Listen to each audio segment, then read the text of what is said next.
Examples भी कर लिए थे और आज हम करेंगे 1.1 के क्वेश्चंस। तो देखिए इसका फर्स्ट क्वेश्चन है कि निम्नलिखित में से कौन से समुच्चय हैं, अपने उत्तर का औचित्य दीजिए। यानी कि हमें बताना है कि इनमें से कौन से समुच्चय हैं और कौन से समुच्चय नहीं है। तो देखिए इसका जो फर्स्ट है वो है कि जे अक्षर से प्रारंभ होने वाले वर्ष के सभी महीनों का संग्रह। अब ये तो हमारे समुच्चय होगा, क्यों? क्योंकि निश्चित है और सुपरिभाषित भी है।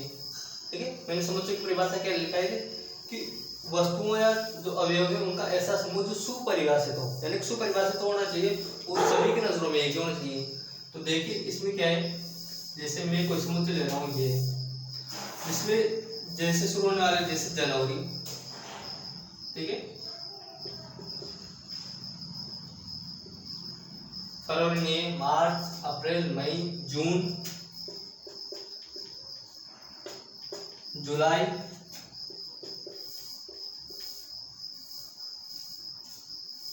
अगस्त, सितंबर, अक्टूबर, नवंबर, दिसंबर नहीं। तो यानी कि ये जो 3 महीने वो जे अक्षर से शुरू होते हैं।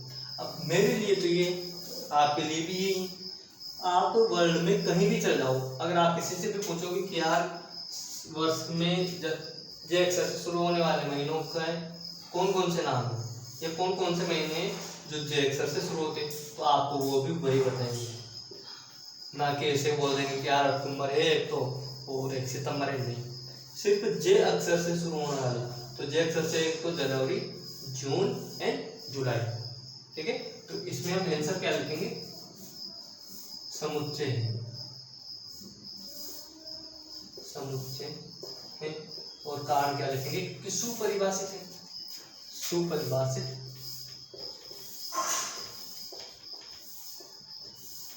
ठीक है, नेक्स्ट देखिए, भारत के 10 सबसे प्रतिभाशाली लेखकों का संग्रह। अब भारत के 10 सबसे प्रतिभाशाली लेखक, अब मेरी नजरों में तो प्रतिभाशाली महादेवी वर्मा है,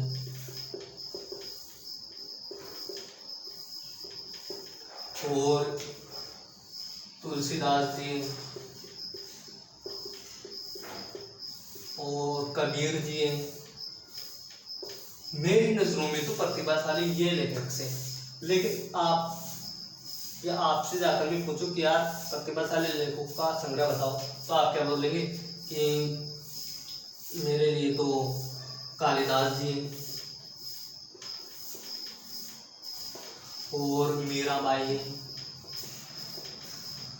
एंड ऐसे भी कोई अदर, यानी कैसे बता दोगे। तो ये क्या है, समुच्चय नहीं होगा। क्यों? क्योंकि मेरे लिए अलग है, आपके लिए अलग है और किसी अन्य के लिए ये अलग है, यानी कि ये सेम नहीं है। और अगर आप अमेरिका में जाके पूछोगे, सॉरी यहाँ भारत तक की, और आप यानी कि अलग अलग क्षेत्र में जाकर अगर पूछते हो आप, तो आपको सबके आंसर्स अलग अलग मिलेंगे। तो ये हमारा समुच्चय नहीं है। इसका आंसर क्या होगा, समुच्चय नहीं है। अब क्यों नहीं है? क्योंकि यह सुपरिभाषित नहीं है, क्योंकि यह सुपरिभाषित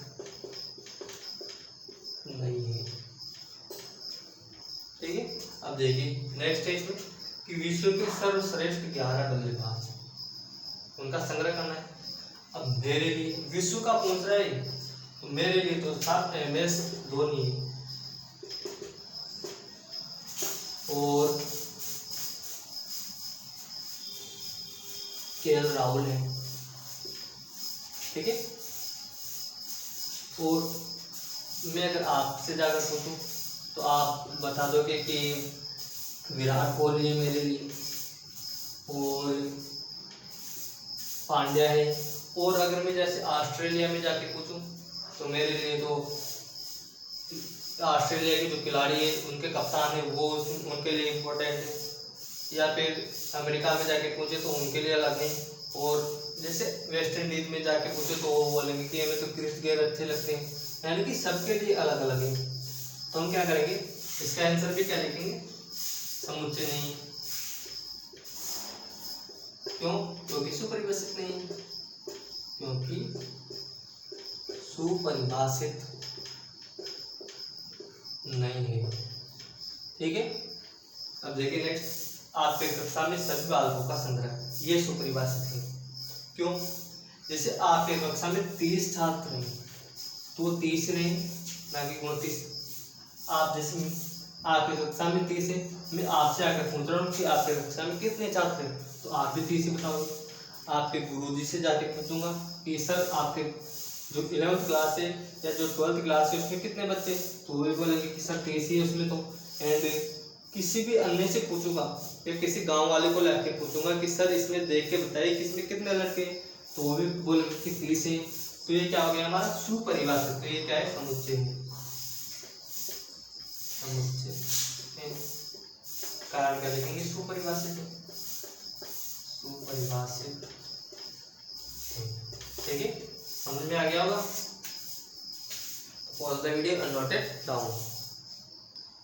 नेक्स्ट है इसमें हमारे कि 100 से कम सभी प्राकृत संख्याओं का समुच्चय। अब प्राकृत संख्याएं कौन कौन सी होती हैं? जैसे प्राकृत संख्याओं को n से डिनोट करते थे, n बराबर 1 2 3 4 से इनफाइनाइट तक चलती हैं। अब ये प्राकृत संख्याएं अगर आप किसी से भी पूछते हो कि सर मुझे प्राकृत संख्या बताइए, तो वो भी आपको ये बताएंगे। आप पाकिस्तान में जाके पूछते हो कि सर मुझे प्राकृत संख्या बताइए, तो वो भी ये बताएंगे। ठीक है, तो क्या है, ये संग्रह होगा हमारा सुपरिभाषित। अब देखिए इसमें क्या है कि 100 से कम सभी, यानी कि 100 से कम, तो इसका आप अगर समुच्चय बनाते हो तो वो क्या बनेगा, 1 2 3 से 100 तक। ठीक है, तो इसका आंसर हो जाएगा समुच्चय है, समुच्चय है।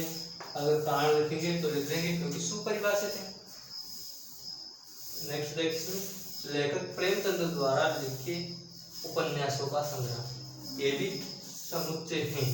क्यों? क्योंकि जैसे आप ही हो, ठीक है, अब आपने क्या किया कि आपने अपने जीवन काल में 10 संग्रह लिखे, तो 10 ही रहेंगे, ना कि आपके मरने के बाद 11 हो जाएंगे, नहीं होगे ना। आपने अगर 10 लिखे तो वो 10 ही रहेंगे। तो देखिए, लेखक प्रेमचंद्र द्वारा लिखे उपन्यासों का संग्रह, तो ये क्या होगा हमारा समुच्चय है, समुच्चय है। कारण क्या लिखेंगे, क्योंकि सुपरिभाषित है। क्योंकि अगर उन्होंने अपने जीवन काल में 500 संग्रह लिखे होंगे तो 500 ही रहेंगे। किसी से भी आप जाकर पूछोगे तो वो आपको 500 बताएगा कि उन्होंने 500 संग्रह लिखे। ठीक है, अब नेक्स्ट देखिए इसमें सभी समपूर्णांकों का संग्रह। अब पूर्णांक तो बहुत से होते हैं, पूर्णांक 0 plus minus 1 plus minus 2 plus minus 3 infinite तक होते हैं, लेकिन हमें सिर्फ सम चाहिए। कौन से सम? तो सम में मैं जैसे ले रहा हूँ इधर 0 2 एंड 4 6 9 10 से इनफाइनाइट, है ना। तो ये भी क्या हो गया हमारा सुपरिभाषित संग्रह। अगर आप किसी से भी जाकर पूछते हो तो भी आपको ये बताएगा।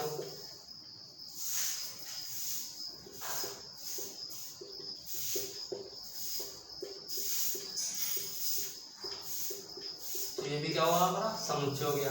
किसी से भी कहीं भी आप पूछोगे कि समपूर्णांक बताइए तो आपको वही बताएगा 2 4 6 8 10 से इनफाइनाइट तक। ठीक है, अब इसमें कि इस अध्याय में आने वाले प्रश्नों का संग्रह है। अब जैसे हम कोई अध्याय पढ़ रहे हैं, उसमें अगर 10 प्रश्न हैं तो हमारी कक्षा के किसी भी विद्यार्थी से हम पूछेंगे कि आपके अध्याय नंबर 2 में कितने क्वेश्चन हैं, तो वो भी 10 बताएगा कि 10 हैं। आप किसी गांव वाले को जाके बताएंगे कि इस अध्याय में कितने क्वेश्चन हैं, तो वो भी 10 ही बताएगा।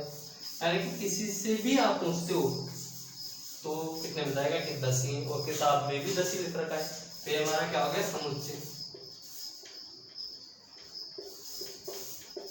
यानी कि समुच्चय की साधारण डेफिनेशन है कि वो सभी की नजरों में सेम होना चाहिए, किसी के लिए भी अलग अलग नहीं होना चाहिए। ऐसे नहीं कि मेरे लिए अलग है और दूसरों के लिए अलग है। ठीक है, तो इसमें क्या है, ये हमारा समुच्चय। अब देखिए लास्ट है इसमें कि विश्व के सबसे अधिक खतरनाक जानवरों का संग्रह। अब खतरनाक सांप मेरे लिए तो शेर है,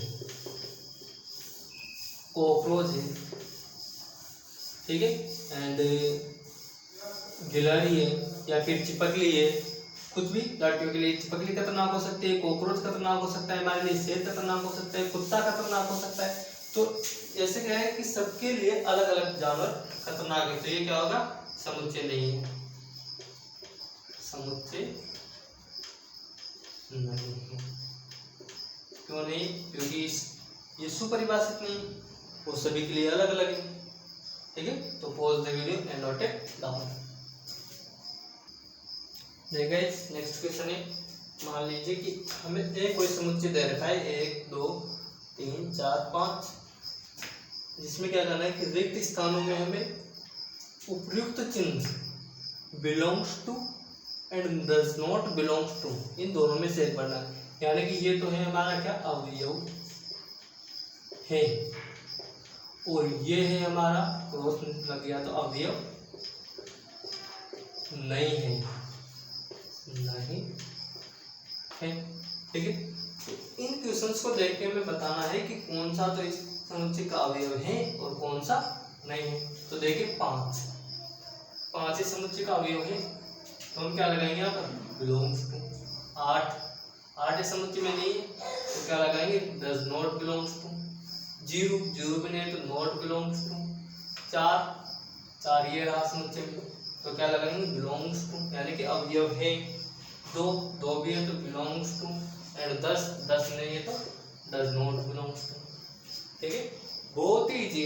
कैसे कि जो हमें इस समुच्चय में दिख रहा है उसमें तो ये लगा देंगे, और जो नहीं दिख रहा है उसमें क्या लगा देंगे, ये, यानी कि अवयव नहीं है। ठीक है, तो pause the video and note it down. Next question है हमारा कि निम्नलिखित समुच्चयों को रोस्टर रूप में लिखिए।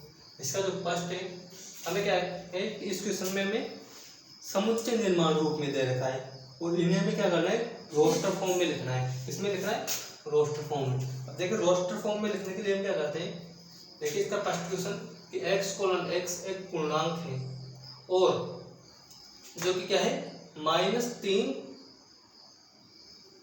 से तो क्या है, बड़ा, -3 से तो बड़ा और 7 से छोटा। अब पूर्णांक कौन कौन से थे, पूर्णांक अनंत होते,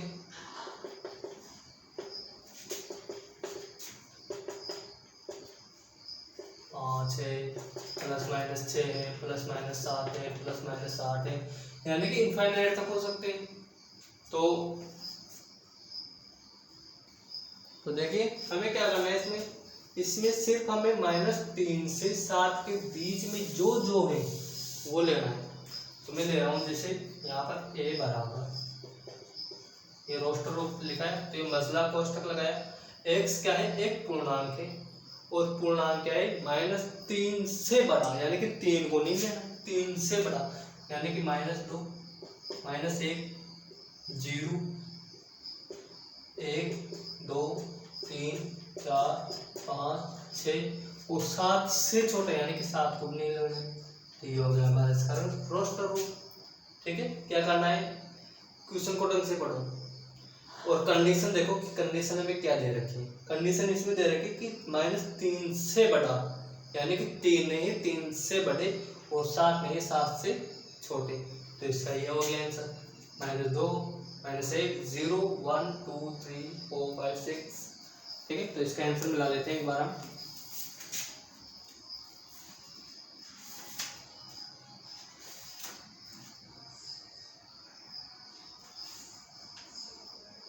मेरे आंसर एकदम राइट है इसका।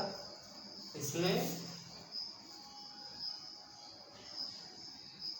आंसर में क्या है ना, हमें यहाँ पर -3 भी दे रखा है। अगर -3 जब आएगा जब यहाँ पर बराबर का साइन होगा, लेकिन यहाँ पर बराबर का साइन नहीं है तो यहाँ पर -3 नहीं आएगा। अगर आप आंसर को सही मानते हो तो यहाँ पर बराबर लगा लेना, और आंसर को सही नहीं मानते हो तो ये लगा लेना। बराबर लगाते हो तो यहाँ पर फिर -3 दिया जाएगा। ठीक है, नेक्स्ट क्वेश्चन देखिए। नेक्स्ट क्वेश्चन है हमारा कि x संख्या 6 से कम एक प्राकृत संख्या है। अब प्राकृत संख्या कौन कौन से, नेचुरल नंबर तो इनफाइनाइट होते हैं, 1 2 3 4 5 से इनफाइनाइट तक, लेकिन हमें कौन से लेने हैं, एक संख्या 6 से कम, यानी कि 6 से कम। तो हमें सिर्फ 6 से कम ही लेना है, 6 भी नहीं लेना है, 6 से कम ही लेनी है। 1 ले लिया, 2 ले लिया, 3 ले लिए, 4 ले लिए, फिर 5 ले लिया, ये हो गया हमारा 6 से कम। एन क्या है हमारे 1 2 3 4 5। एक संख्या 6 से कम प्राकृत संख्या। देखिए नेक्स्ट है इसमें एक संख्या 2 अंकों की ऐसी प्राकृत संख्या है जिसके अंकों का योगफल कितना है 8। अब देखिए कंडीशन देखा करो, आपकी प्राकृत है तो हमें सिर्फ प्राकृत लेनी, वैसे तो पूर्णांक है, रियल नंबर से, ठीक है। बहुत सारी संख्याएं जिनके अंकों का योग 8 होता है, लेकिन हमें सिर्फ एक ही लेनी है, कौन सी प्राकृत संख्या। और प्राकृत संख्या में भी कौन सी जिसके अंकों का योग 8 हो। तो देखिए कौन कौन से अंकों का योग 8 होता है। जैसे मैं ले रहा हूँ यहाँ पर, जैसे अब 1 और 7 ले रहा हूँ 17, यानी कि 7 और 1 8, 2 और 6 ले रहा हूँ 6 2 8, 3 और 5 ले रहा हूँ 5 और 3 8, 4 और 4 ले रहा हूँ 4 और 4 8 एंड 5 और 3 ले रहा हूँ 53 8 एंड 6 और 2 ले रहा हूँ 6 2 8 एंड 7 और 1 ले रहा हूँ एंड 1 ले रहा हूँ मैं खुद 8। तो ये हो गए हमारे ऐसी संख्याएं, ऐसी 2 अंकों की प्राकृत संख्याएं जिनका योग कितना होता है 8 होता है। 7 और 1 8, 2 और 6 8, 5 और 3 8, 4 4 8, 5 और 3 8, 6 2 8, 7 1 8 एंड 8 और 0 8, ठीक है। तो ये कितनी संख्याएं हो गई 1 2 3 4 5 6 7 और 8। ये 8 संख्याएं ऐसी है जिनके अंकों का योग 8 होगा। इसके अलावा कुछ भी नहीं लेना है, तो इसका रोस्टर रूप ही हो गया, ठीक है। इसका भी आंसर मिला लेते हैं एक बार हम। आंसर प्रत्येक का मिलाया करो ताकि हमारे डाउट क्लियर हो जाए, ठीक है। तो इसमें देखिए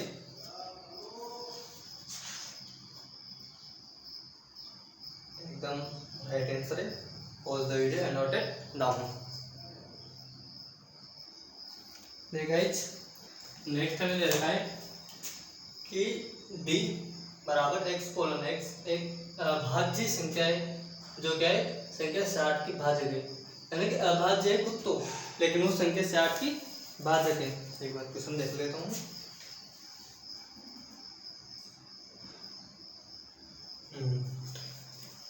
अब देखिए इसको कैसे करना है।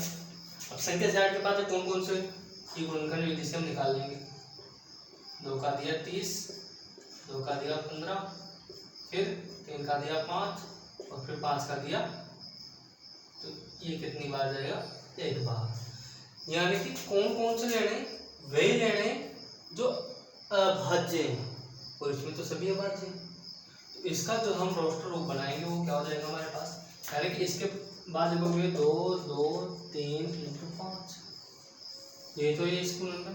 अब देखिए d बराबर हमारे पास हो जाएगा, ठीक है। तो d हमारे पास हो जाएगा, इसमें क्या हो जाएगा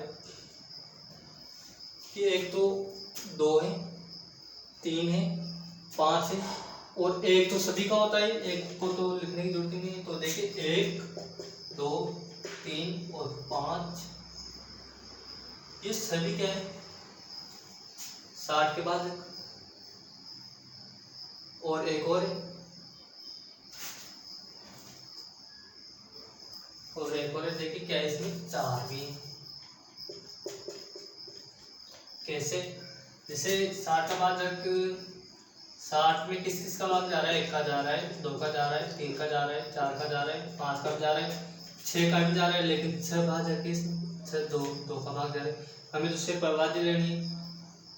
9 10 का भी जा रहा है, 10 भी भाजक है, और 12 का भी जा रहा है लेकिन 12 भाजक है, 30 का भी जा रहा है लेकिन 30 भी भाजक है। तो हमें सिर्फ भाज्य लेनी है ना, तो वो हो जाएगी हमारे पास 1 2 3 एंड 4 और 5। तो ये संख्याएं इसकी भाज्य संख्याएं होंगी, ठीक है।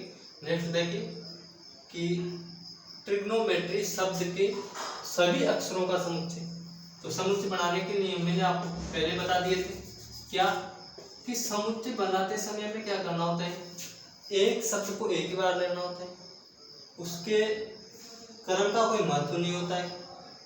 ठीक है, तो इसमें देखिए जैसे मैं इधर से ले रहा हूँ टी, कॉमा लगा के लिखना है RIGON। अब ओ नहीं लेना है, क्यों? क्योंकि ओ तो हमारे आ चुका है। ME,